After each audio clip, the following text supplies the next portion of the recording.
High students, welcome to my YouTube channel M Das maths tuition. আজকের মাধ্যমিক 2025 সালের জন্য পর্ষদের যে টেস্ট পেপার, সেই টেস্ট পেপারে 396 পেজের মিদনাপুর টাউন স্কুলের থেকে বীজগণিত এবং পাটিগণিতগুলো করাচ্ছি। মোস্ট ইম্পর্টেন্ট অঙ্কগুলো আছে, তাই মন দিয়ে দেখতে থাকো বন্ধুরা। 5, 6, 7, 8 এগুলো করাচ্ছি। তো প্রথমে 5এরটাতে আছে এক ব্যক্তি তার 12 বছর ও 14 বছর দুই ছেলের জন্য 18,750 টাকা এমনভাবে ভাগ করে রাখলেন যে 18 বছর বয়সে তারা সাবালক হলে তারা 5% সরল সুদে প্রত্যেকে সুদে আসলে মোট সমান টাকা পাবে। তাহলে তিনি প্রত্যেকের জন্য কত টাকা রেখেছিলেন? তাহলে ধরিলাম ছোট ছেলের জন্য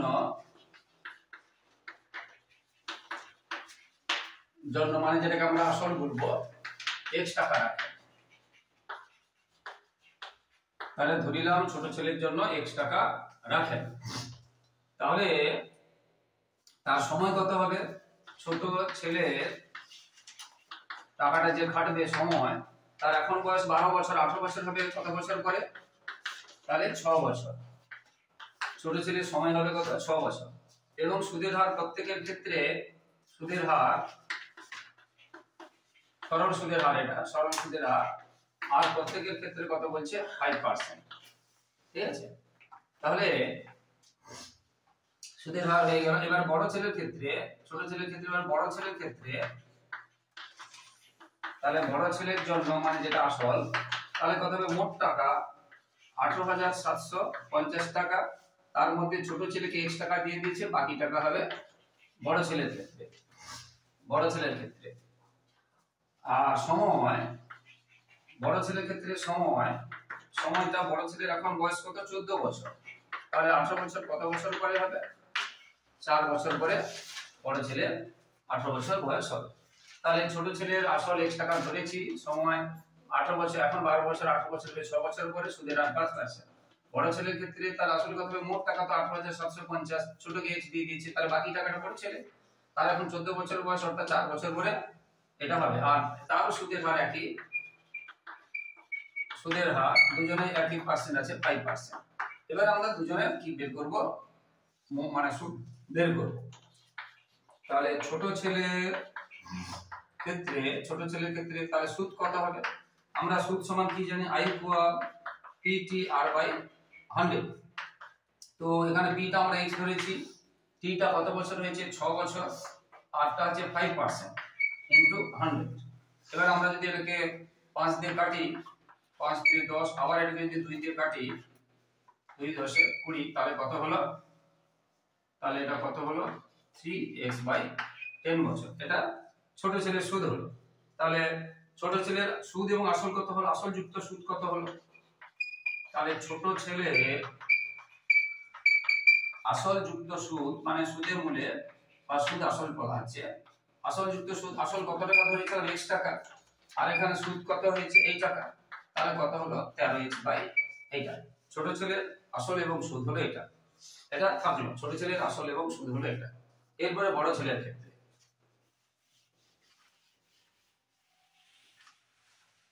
বড় ছেলের সুদ কত হবে? বড় ছেলের সুদ কত? বেশি I = PTR/100। I সমান কত? b সমান কত? বড় ছেলের আসল হচ্ছে 7,750 বিয়োগ x, বড় ছেলের এটা আসল, এটা 18,750 বিয়োগ x আসল, গুণ বড় ছেলের সময় কত? 4, গুণ সুদের হার সবারই 5%/100। এটা হচ্ছে বড় ছেলের, এটা বড় ছেলের আসল, এটা হচ্ছে সময়, আর এটা হচ্ছে সুদের হার। এটা আমরা বসিয়ে দিলাম বড় ছেলের। তো এটাকে যদি আমরা কাটি, 25 4 100, 5 5 25, তাহলে এটা থাকলো। এবারে বড় ছেলের আসল যুক্ত সুদ, আসল কত ছিল? বড় ছেলের 18,750 বিয়োগ x ছিল আসল, যুক্ত এর নিচে একটা 1 দিয়ে দিলাম। আর সুদ কত বেরোলো? এখনই বেরিয়েছে, এটা 18,750 বিয়োগ x/5। এটা বড় ছেলের সুদ এবং আসল, এটা আসল আর এটা সুদ। তো এটাকে যদি আমরা কাজ করি, তাহলে 5, তাহলে এটা হচ্ছে 5x, এটাকে 5 দিয়ে ইনটু করছি আর এটাকে 1 দিয়ে ইনটু করছি, 5 শূন্য শূন্য, 5 বা 25 5 হলো 2, 5 সাথে 35, এর সাথে হলো 3, 5 এ 40, 4, 5 থেকে 5, 9। এটা 1 দিয়ে ভাগ, 5 দিয়ে 1 মানে যে কে সেই সংখ্যা থেকে যাবে। এবার এটা যোগ করব আর এটা যোগ করব।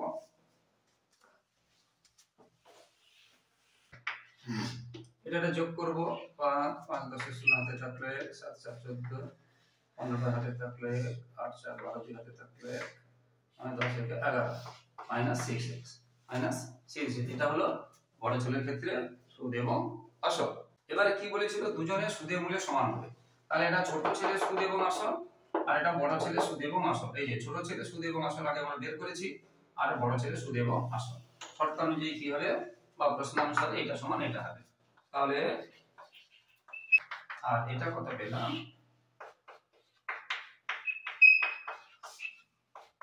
তাই এবার আমরা এখানে ছোট করে দিতে পারি, নিচে নিচে একা একা থাকলে আমরা কেটে ছোট করে দিতে পারি, অথবা ছোট না করে এটাকে এটাতে গুণ এটাকে এটাতে গুণ করতে পারি। এটাকে এটাতে গুণ এটা তো ছোট করে দেওয়া ভালো। 2 5 থেকে 5 কেটে গেল। তাহলে এবার আমরা এটাকে এটাতে গুণ এটাকে এটাতে গুণ, তাহলে ছোট হয়। তাহলে তাহলে 13 দিয়ে 1 কে গুণ করলে 13x ইকুয়াল, এখানে 2 দিয়ে গুণ করতে হবে, 2 দিয়ে গুণ করতে হবে। 5 দিয়ে 10 এর শূন্য হাতে থাকলে 2 দিয়ে 4 দিয়ে 5 2 -6x, 6 দিয়ে 12। 2 দিয়ে গুণ করা আছে পুরোটাকে, শুধু এটাকে নয় এটাকেও গুণ করতে হবে। এই 2 দিয়ে পুরোটাকে গুণ করতে হবে, পুরোটাকে, এটাকে শুধু। এবার এক্সট্রা এদিকে চলে আসবে, জায়গা নিয়ে আমি এখানে করে দিচ্ছি। এই 12 এখানে এলে মাইনাসটা প্লাস হয়ে যাবে, এদিকে আগে থেকে আছে 13, তাহলে 13x 12x, এদিকে থাকলো 2 2 5 0 0 0। তাহলে এখানে আমরা কত পেলাম, 25x সমান 2 2 5 এটা। তাহলে x সমান কত, 25 নিচে চলে যাবে, এখানে জায়গা নেই বলে নিচে করতে হবে, 25 নিচে চলে যাবে। 25 দিয়ে ভাগ করলে 25 আসছে 200 হয় 9 হবে। তাহলে 9 0 0 0 0, বুঝতে পেরেছো 9। হ্যাঁ, তাহলে আমরা দেখলাম x সমান কত পেয়েছে, 90,000, অর্থাৎ ছোট ছেলের নামে, বুঝতে পেরেছো 90,000 টাকা তিনি 9,000 একটা জিরো বেশি হয়ে গেছে। তাহলে 9,000, x সমান বেরিয়েছে 9,000, অর্থাৎ ছোট ছেলের নামে তিনি 9,000 টাকা রাখলেন। এক্সট্রা কি ধরেছিলাম, এক্সট্রা ধরেছিলাম ছোট ছেলের টাকা, অতএব তিনি ছোট ছেলের নামে 9,000 টাকা রাখলেন। আর মোট টাকা থেকে বাদ দিলে বড় ছেলে, অতএব ছোট ছেলের নামে তিনি টাকা যা বলেছে আর কি, কত টাকা জমা রাখেন, জমা রাখেন। আর বড় ছেলের নামে কি হবে, মোট টাকা কি ছিল, মোট টাকা যেহেতু 18,750 ছিল, তার থেকে 9,000 টাকা বাদ দিয়ে দেবো, বুঝতে পেরেছো 9,000 টাকা বাদ দিয়ে দেবো। আর একজনের নামে তাহলে 9,700, এটা 1 টাকা জমা রাখেন, এটা হয়ে যাবে উত্তর। তাহলে ছোট ছেলের নামে তিনি রাখছেন 9,000 টাকা, আর বড় ছেলের নামে রাখছেন 18,750 থেকে 9,000 টাকা বাদ দিয়ে দিলাম। হ্যাঁ, তাহলে আর 9,750 টাকা রাখেন, এটা হলো। এর পরের যে অঙ্কটা আছে মোস্ট ইম্পর্টেন্ট অঙ্ক আছে, ভীষণ ইম্পর্টেন্ট অঙ্ক আছে। 3 মাস অন্তর দেয় 8% চক্রবৃদ্ধি হার সুদে 10,000 টাকা 9 মাসে চক্রবৃদ্ধি সুদ কত। চক্রবৃদ্ধি সুদ ডাইরেক্ট বের করার সূত্র নেই। আচ্ছা, এখানে বলেছে 9 মাস, 9 মাসকে বছর বলে 9/12 বছর, এটা 9/12 বছর। চক্রবৃদ্ধি সুদের ক্ষেত্রে n ধরতে হয়, সময়টাকে t না করে। এবারে 3 মাস অন্তর দিয়েছে, 3 মাস অন্তর বলেছে, তাহলে পর্ব কত হবে, 3 মাস অন্তর হলে তাহলে পর্ব কটা হবে না, 12 কে 3 দিয়ে ভাগ করতে হবে, 4টি পর্ব হবে, পর্ব হবে তখন 4টি পর্ব।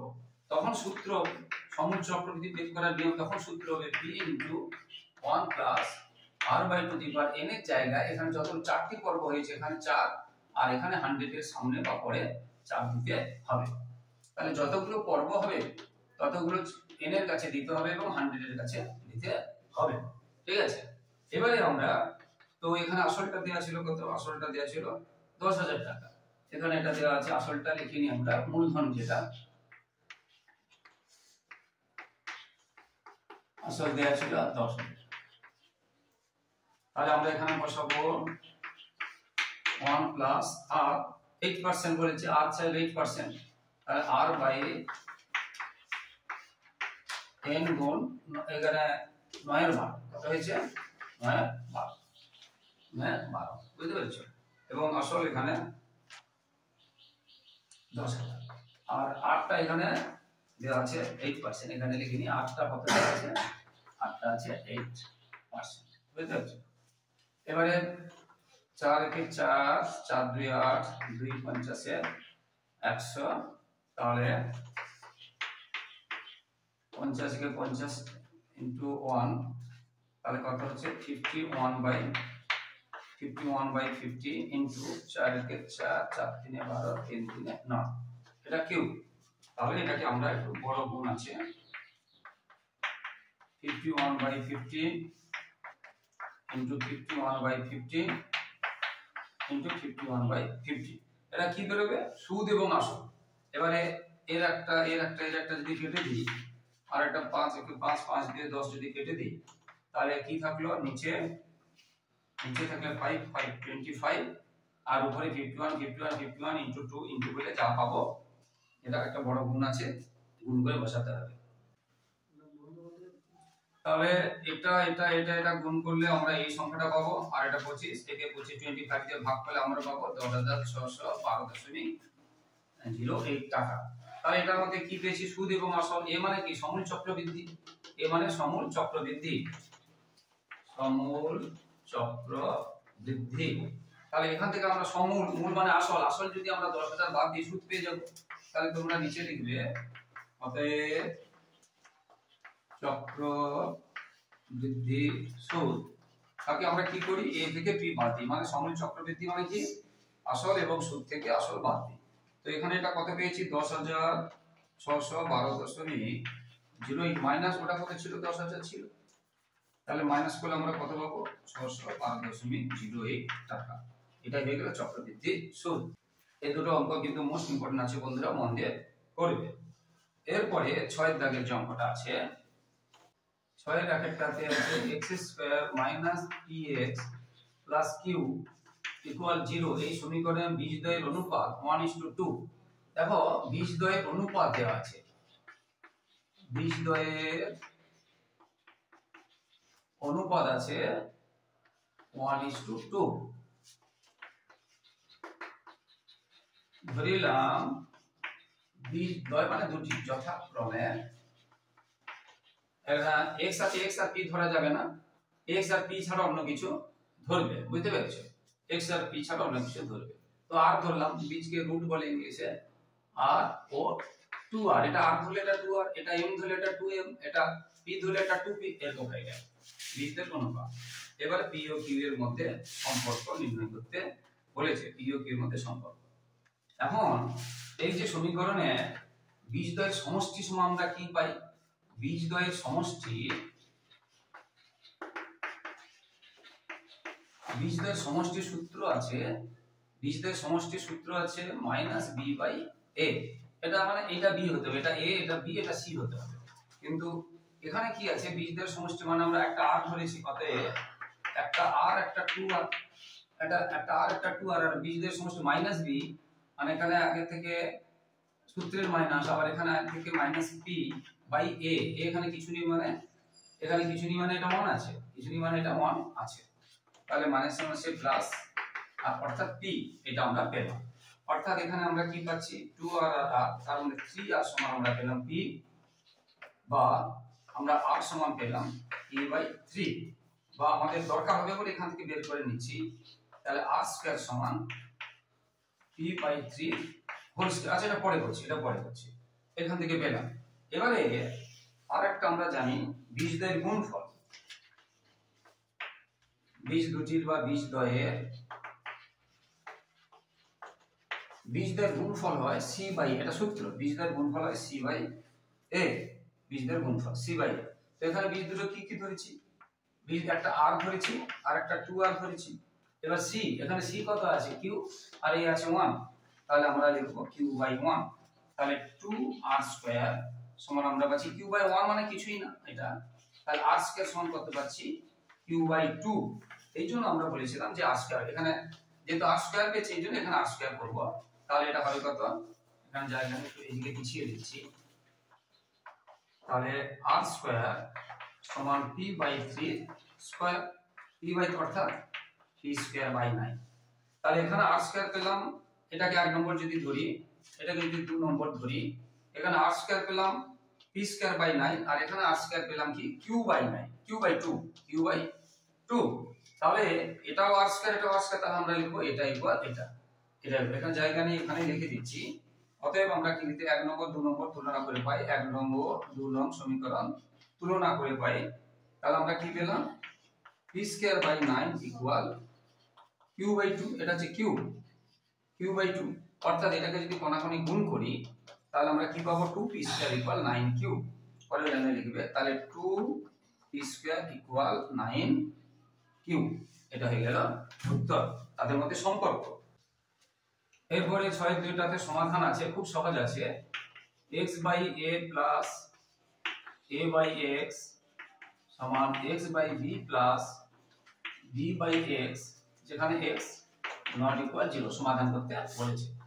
তো যেহেতু আমরা সমাধান করব, আমরা এটা লসাগু করে করতে পারি, বা x এদিকে নিয়ে এলাম, এই a গুলো একদিকে রাখলাম, তাহলে a/x minus b/x x/b minus x/a, এটা আমরা করে দিলাম। তাহলে এটা x লসাগু হলো, এটা x লসাগু হলো। তাহলে a মাইনাস b ইকুয়াল, এখানে ab লসাগু হলো, ab কে a দিয়ে, b কে b দিয়ে ভাগ করলে a থাকছে, তাহলে এটা হবে ax, a দিয়ে ভাগ করলে b থাকছে, এটা হবে bx, বা a minus b by x, এখানে আমরা এটাকে যদি আমরা x কমন নিই তাহলে a minus b by a b, বুঝতে পেরেছো? বা আমরা a b কেটে দিতে পারি, এটা a b কেটে দিতে পারি, তাহলে 1/x সমান x বাই ab। এবার কোণাকুণি যদি গুণ করি তাহলে x স্কয়ার সমান ab, বা x এখানে স্কয়ার উঠালে এখানে বীজগণিতের ক্ষেত্রে বর্গমূল দিতে হয়, অর্থাৎ x এর সমাধান হলো একবার প্লাস, একবার উত্তর হলো কত, একবার প্লাস ab আর একবার মাইনাস ab, অর্থাৎ প্লাস মাইনাস ab। এটা হলো নির্ণয় সমাধান। তো বন্ধুরা, যারা আমার এখনো ইউটিউব চ্যানেলে বাকি অঙ্কগুলো দেখোনি, তোমরা কিন্তু সার্চ করে দেখে নাও, কারণ আমি শুধু শর্ট প্রশ্ন করাচ্ছি না, সমস্ত বড় প্রশ্নগুলো উত্তর করে দিচ্ছি। এবিটি এবং পর্ষদের জীবন বিজ্ঞান এবং অঙ্কের সমস্ত বড় প্রশ্নের উত্তরগুলো করে দিয়েছি, তাই তোমরা কিন্তু সার্চ করে দেখে নাও বন্ধুরা। আর যারা আমার ইউটিউব চ্যানেলটিতে এসে সকলকে ধন্যবাদ, আর যারা আমার চ্যানেলে নতুন প্রিয় ছাত্রছাত্রী, প্লিজ চ্যানেলটিকে সাবস্ক্রাইব এবং শেয়ার করে একটু সাপোর্ট করো বন্ধুরা। তো সাতের দাগের এক একটাতে কি আছে, কোন বৃত্তের ক্ষেত্রফল তার ব্যাসার্ধের বর্গের সঙ্গে সরল বেঁধে আছে। তাহলে ধরিলাম বৃত্তের ক্ষেত্রফলকে আমরা a ধরলাম, এরিয়া যা কিছু ধরতে পারো, ক্ষেত্রফল a, এবং বৃত্তের ব্যাসার্ধ r, রেডিয়াস r ধরতে পারো, a b c d যাই ধরতে পারো, কোনো অসুবিধা নেই। বলেছে বৃত্তের ক্ষেত্রফল তার ব্যাসার্ধের বর্গের সঙ্গে সরল বেঁধে আছে, অতএব ব্যাসার্ধের বর্গ মানে এটা হবে r স্কয়ার, এবং ক্ষেত্রফল a ধরেছি সরল বেঁধে আছে, এটা আছে। যখন বৃত্তের ব্যাসার্ধ 7 সেমি তখন তার ক্ষেত্রফল 154 সেমি। এখানে বলেছে a সমান কত, আচ্ছা আগে ব্যাসার্ধ r বলেছে না, যা লিখতে পারো, r সমান 7 সেমি এবং ক্ষেত্রফল a সমান এত বর্গ সেমি হলে, তাহলে আমরা এখানে বসাবো। তাহলে এখান থেকে আমরা একটা কি করতে পারি, বা নিচের লাইনে লিখবে a সমান k into r square, k হচ্ছে ভেদ ধ্রুবক, অশূন্য ভেদ ধ্রুবক, k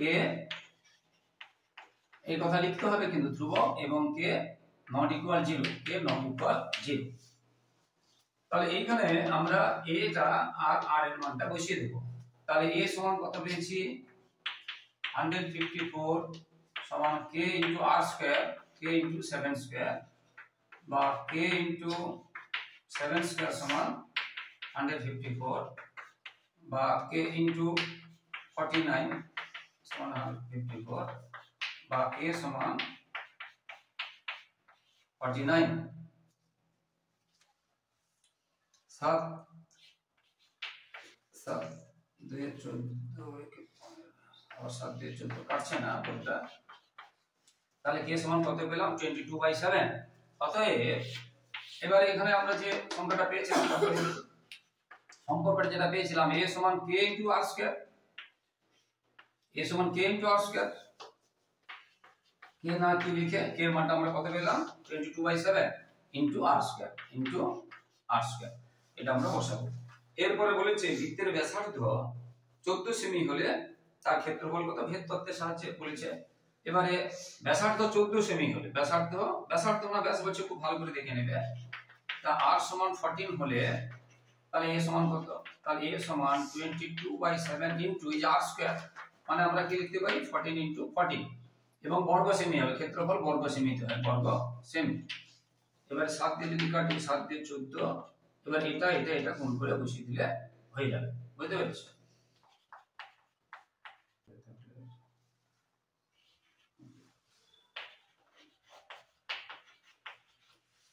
তাহলে এটা তোমরা গুণ করে দেবে, গুণ করে পেয়ে যাবে 616 বর্গ সেমি। তাহলে এটা হয়ে গেল आंसर। সাথের দুইটাতে আছে x = 2 + √3 এবং x + y = 4। সহজ অঙ্ক, হয়তো হুবহু বইতে অঙ্কে আর অঙ্কটা বইতে নেই, সহজ অঙ্ক, অঙ্কটা হুবহু কিন্তু বইতে নেই, কিন্তু সহজ অঙ্ক। তাহলে এখান থেকে আমরা x সমান আছে 2 + √3, তাহলে এখানে x লিখতে পারি 2 + √3 + y = 4। এটা বইতে দেওয়া আছে, এটাও মানে প্রশ্নে দেওয়া আছে। x সমান এত আর x + y সমান এত, এই যে এখানে x এর জায়গায় আমরা এটা বসিয়েছি, আর প্লাস y সমান ইকুয়াল থাকে। তাহলে y সমান কত হবে 4, এইগুলো সব ওইদিকে চলে যাবে, ওইদিকে চলে গেলে কি হবে চিহ্ন চেঞ্জ হয়ে যাবে, তাহলে x এর মান আমরা পেলাম এটা আর y এর মান পেলাম এটা, বুঝতে পেরেছো? এবার xy খুব সহজ অঙ্ক, xy মানে x গুণ y, xy মানে x গুণ y, x এর মান কত পেয়েছি 2 + √3, গুণ থাকলে ব্র্যাকেট দিয়ে লিখতে হবে 2 - √3। এটা আবার দেখো a + b - b মানে a² - b², একদম সহজ অঙ্ক। আর 2a² 4 আর √3² শুধু 3, তাহলে শেষ পর্যন্ত হলো কত 1, xy এর মান হলো কত 1, বুঝতে পেরেছো? এবার মান যেটা বের করতে বলেছে বইতে xy/1/xy এর মান কত, তো x এর মান আমরা কত কিছু 1 বসিয়ে দিলাম, 1/1, এবার 1 কে 1 দিয়ে ভাগ করলে কত হবে 1 হলো, আবার এই 1 যোগ করলে কত হবে 2 হবে, তাহলে এটা হয়ে গেল आंसर 2, একদম সহজ। ক্ষেত্রটাতে কি আছে, 8 এর ক্ষেত্রটাতে আছে x = y = 3:5 হলে 4x - 3y 5x - y টা কত, ঠিক আছে? তো এখানে x = y = 3:5, এখান থেকে ধরিলাম x সমান 3, এখানে যেহেতু xy আছে xy দেব না 3a, আর y সমান 5a, অনুপাতকে একই সংখ্যা দিয়ে আমরা গুণ করতে পারি, বা কেউ ধরতে পারো, এ না ধরে কেউ ধরতে পারো, যে কোনো সংখ্যা ধরতে পারো, শুধু xy বাদ দিয়ে। তাহলে x সমান ধরিলাম 3 কে, y সমান 5 কে, কে কিন্তু 0 হবে না, কে নট ইকুয়াল 0, ঠিক আছে? এবারে এই যে অংশটা আছে, এই অংশটা যে আছে 4x - 3y অনুপাত 5x - y, যেটা মান চেয়েছে সেটা আমরা, তাহলে 4x, x এর জায়গায় আমরা কি পেয়েছি 3k, তাহলে 4 * 3k - 3y, y সমান পেয়েছি কত 5k, অনুপাত আবার 5x মানে 5 * x সমান 3k, এবারে মাইনাস y সমান কি আছে 5k, এটা শুধু বসিয়ে দেব আর কিছু না। এবারে 3k আর 4 তাহলে কত হবে 12k মাইনাস 15k, অনুপাত এখানে 3y ছিল, অনুপাত এখানে 15k মাইনাস 5k, তাহলে এখানে কি থাকছে, তাহলে এখানে কিন্তু এটা বড় মাইনাস 3k অনুপাত এটা 10k, তাহলে এখানে k কে যদি চলে যায় তাহলে এখানে থাকবে 3k অনুপাত 10। এটা হয়ে গেল आंसर।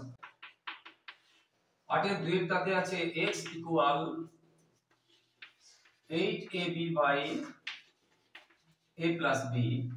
দেখো এখান থেকে আমরা একটা কাজ করব, আর যে মানটা চেয়েছে সেটার দিকে লক্ষ্য রেখে কাজ করব। দেখো x plus 4a by x minus 4a plus x plus 4b by x minus 4b, এই ধরনের মানটা বের করতে বলে লক্ষ্য করে দেখো x সমান, আমরা যদি এটাকে 4a করি, এখানে 8 আছে, 4a যদি করি 4 ইনটু 2, দেখো 4a আছে তো সেই জন্য এটা 4a ইনটু 2b দিলে তবে দেখো 8ab হবে, আর নিচেরটা যেমন আছে তেমন থেকে গেল। বা x সমান এই 4 এটাকে নিচে নামিয়ে দিলাম। আমরা জানি সমানের এই পাশ থেকে ওই পাশে আমরা এটাকে এখানে দেখো ঠিক গুণ করলে আগে লাইনটা পাবো কেন, কোনাকুনি গুণ করলে তারপরে এটা পাচ্ছি, অর্থাৎ এটাকে আমরা নামিয়ে দিলাম, কোনো অসুবিধা নেই। বুঝতে পেরেছো? কারণ এটা গুণ করলে সে আগের লাইনতে থাকছে। এবারে যোগ ভাগ প্রক্রিয়া, এটার সঙ্গে এটা যোগ আর এটার সঙ্গে এটা বিয়োগ, এটার সঙ্গে এটা যোগ, এটার সঙ্গে এটা বিয়োগ, যোগ ভাগ প্রক্রিয়া। কারণ ওইরকম দেখতে আছে, এখন সেরকম এটার সঙ্গে এটা যোগ আর এটার সঙ্গে এটা বিয়োগ। এখানে দেখো লক্ষ্য করে আমি ইচ্ছে করে প্লাস দিয়েছি, প্লাস হবে না। যখন এটার সঙ্গে এটা বিয়োগ করব তখন এই চিহ্নটা চেঞ্জ হবে, এই চিহ্নটা যা থাকবে প্লাস থাকলে এটা কি হয়ে যাবে মাইনাস হবে, আর মাইনাস থাকলে এটা প্লাস হবে, এটা খেয়াল রাখতে হবে। তাহলে এটা কি পেলাম 2b আর 2b, তাহলে কত হবে 3b, আর এখানে 2b থেকে b চলে গেছে, তাহলে এটা থাকলো, এটা থাকলো। ঠিক এই রকম আমরা 4a কে নামিয়েছিলাম, এবারে b টাকে নামাবো, 4b টাকে নামাবো। তাহলে আবার আমরা করছি x equal 4b into 2a by a plus b, এই অংশটা আচ্ছা তুলে দিচ্ছি, আরেকবার তুলে দিই।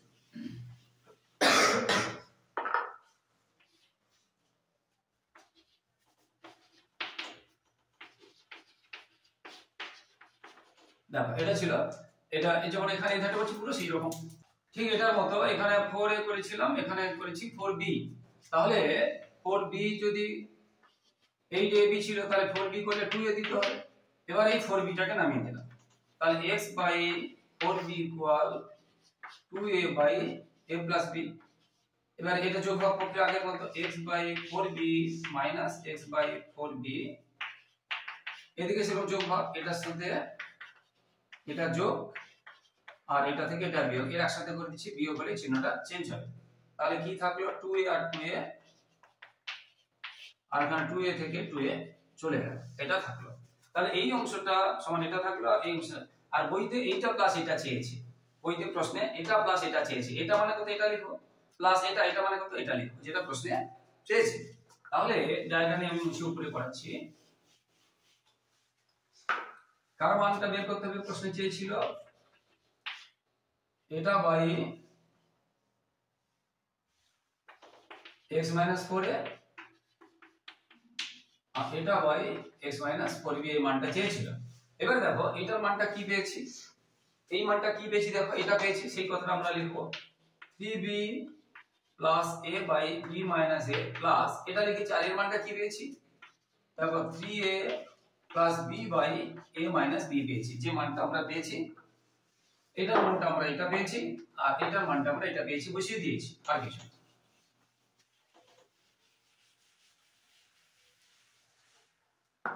এবার একটু লক্ষ্য করে দেখো এখানে a b আছে, কিন্তু এখানে দেখো এটা প্লাস বিটা মাইনাস, এখানে উল্টো আছে। তখন আমরা কি করতে পারি, যদি আমরা এই অংশটা না চেঞ্জ করব, তখন এই লক্ষ্য করে দেখো এই অংশটা চিহ্ন চেঞ্জ করে, এখানে মেন চিহ্ন চেঞ্জ করলে আমরা এটাকে চিহ্ন চেঞ্জ করতে, এখানে যদি চিহ্ন চেঞ্জ করি তখন এটাকে আমরা চিহ্ন চেঞ্জ করতে পারি, একটা জায়গায় শুধু নিচে বা শুধু উপরে, দু জায়গায় করলে হবে। এবার লক্ষ্য করে দেখো এই দুটো সেম হয়ে গেছে, তাহলে লসাগু সেম, এটা লসাগু হলো। এবার এটা কেটে দেবো 1 দিয়ে গুণ করব, মানে যেটাকে সেটা 3b a, এখানে কিন্তু মাইনাস হয়েছে, এখন চিহ্ন চেঞ্জ হয়ে গেছে, এটা মিলে গেছে এখানে। না হলে আমরা একটা লাইন করে দিচ্ছি 1, এই পুরোটা দিয়ে ভাগ করলে 1 থাকে, কিন্তু 1 করবে বা সাইন চেঞ্জ করে একসাথে করতে হবে, এটা থাকলো। এবারে পরের লাইনে, তাহলে 1 দিয়ে এটা গুণ করলে যেই কিছু থাকবে 3b a, এবারে এখানে -1 দিয়ে গুণ করছি, তাহলে -3b b, মানে ওই জন্য এটা ব্র্যাকেট দিয়ে করে, কারণ এই মাইনাসটা না থাকলে ভুল হয়ে যাবে।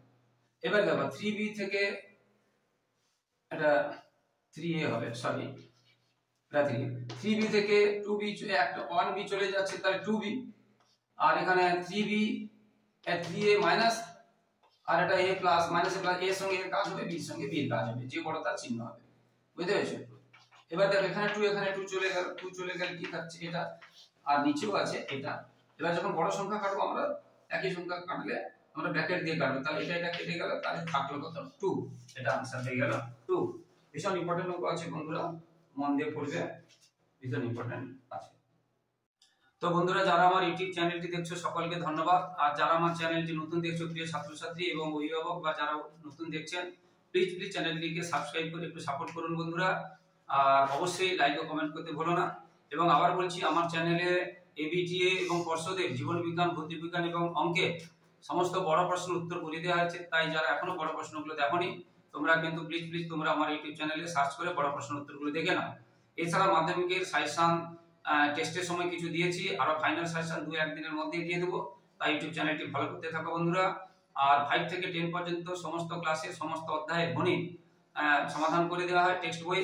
এছাড়া প্রথম, দ্বিতীয় এবং তৃতীয় ইউনিটের এবং মাধ্যমিকের জন্য টেস্ট, উচ্চ মাধ্যমিকের জন্য টেস্টের এবং মাধ্যমিক উচ্চ মাধ্যমিকের সাজেশন দেওয়া হয়, নমুনা প্রশ্ন উত্তর করে দেওয়া হয়। তাই তোমরা তোমাদের ভাই বোন এবং বন্ধুদেরকে শেয়ার করো, তারা উপকৃত হবে। সবার মাধ্যমিক পরীক্ষা ভালো হোক বন্ধুরা, খুব খুব ভালো থাকো, সবার ভবিষ্যৎ ভালো হোক। জয় হিন্দ, বন্দে মাতরম।